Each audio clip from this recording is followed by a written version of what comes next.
আজকে সকালে না আমি একটু স্কিন কেয়ার করেছি।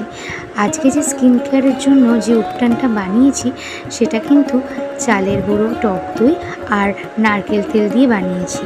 এই উপটানটা কিন্তু আমি মায়ের কাছ থেকেই বানানো শিখেছি। আসলে বিয়ের আগে হোক বা বিয়ের পরে যখনই মায়ের কাছে গিয়ে থাকি, মা কিন্তু আমাকে এই উপটানটা বানিয়ে দিত। এই উপটানটা কিন্তু স্কিনকে খুব এনহ্যান্স করে, কারণ এর মধ্যে যে ইনগ্রিডিয়েন্টসগুলো ইউজ হয়েছে, যেমন ধরো কোকোনাট অয়েল, এটা কিন্তু তোমাদের স্কিনকে ময়েশ্চারাইজ রাখে। চালের গুঁড়ো স্ক্রাবার হিসেবে কাজ করে, আর টক দই তো তোমরা জানোই খুব ভালো পরিমাণে ট্যান রিমুভ করতে সাহায্য করে।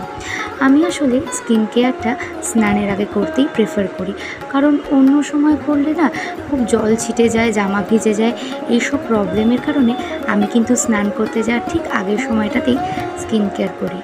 আর নিজের স্কিনকে সবসময় যত্নে রাখবে, নিজেকে ভালো রাখবে, কারণ নিজেকে ভালো রাখতে পারলেই কিন্তু তুমি সবাইকে ভালো রাখতেও পারবে, ভালোবাসতেও পারবে।